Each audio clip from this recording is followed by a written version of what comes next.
the early 60s. This is St. Thomas. Some pretty cool cars ran down here. They got a lot from Detroit area. So what we're going to do here is just enjoy ourselves, sit back, enjoy a lot of this crazy footage. The Poncho, about a 55 Pontiac B-gasser there. You see the house in the background that is still there, over by the scales. St. Thomas had some of the biggest drag meets. It was the first ever purposely built drag strip in Canada, perhaps ever. And a lot of these videos will feature this 63 Ford here. I think it was a buddy of the guy shooting the videos. What do we got here, Bill?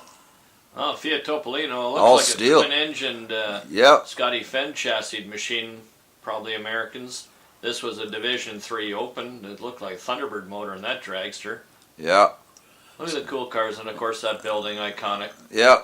And washrooms, yeah. Look at the trees have grown. There's the pits. Pits at St. Thomas. Today is very similar, only with a lot more trees, a lot more shade. Beautiful place to have. Before they built the washrooms or the food booths.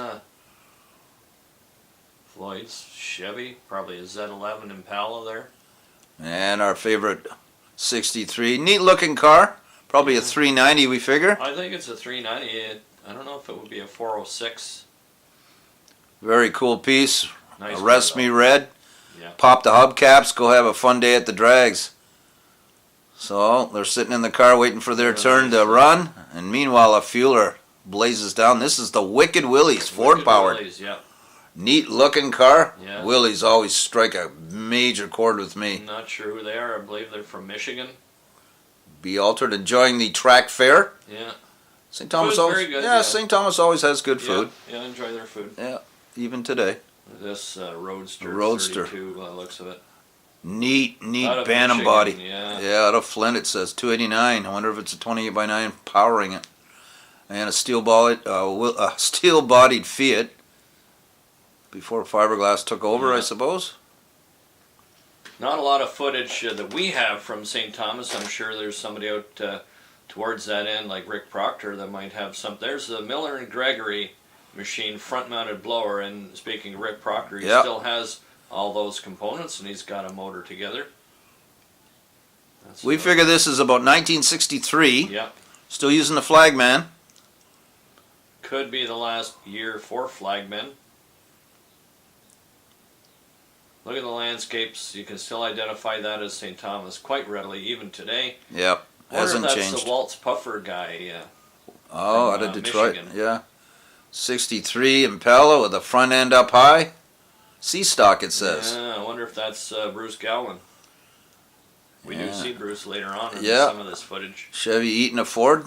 Yeah.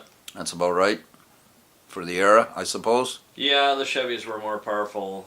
And here we have a Mopar. Really had the upper hand. What they called a Dodge Dart back then. Yeah, much lighter. 413 Here we go. 2.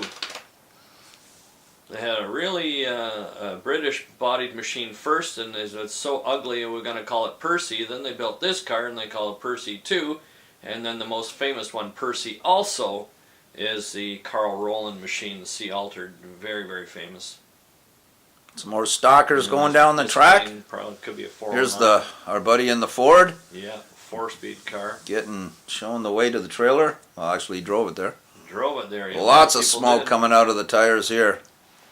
Yeah. And a little look around the pits here at St. Thomas. Just in case anybody wants to complain about the pits today, have a look at this. I mean, there's mud, there's dirt, there's... everybody's tires are covered. There's Jordan Gray Garage. There's cool Willis. Ontario George Gray, before he bought the Proc and Howell F-Troop machine. He's most famous for that. Yeah, I'm not sure this number 289 could be that Walt guy, Walt's Puffer. There's Wayne. Wayne Huber still has this car. And it's pretty much the same condition too. So that's very cool. And the Percy 2. Percy 2, yeah. Carl Rowland usually hung out with a bunch of guys. Carl Scuro, they called him the Jap. He wasn't Japanese, but cool looking digger. Yeah. Excellent footage. Here comes the Ram Chargers. Hodges Dodges out of Ferndale, Michigan. We think Jim Thornton at the switch of one of them. There's 2 cars here at this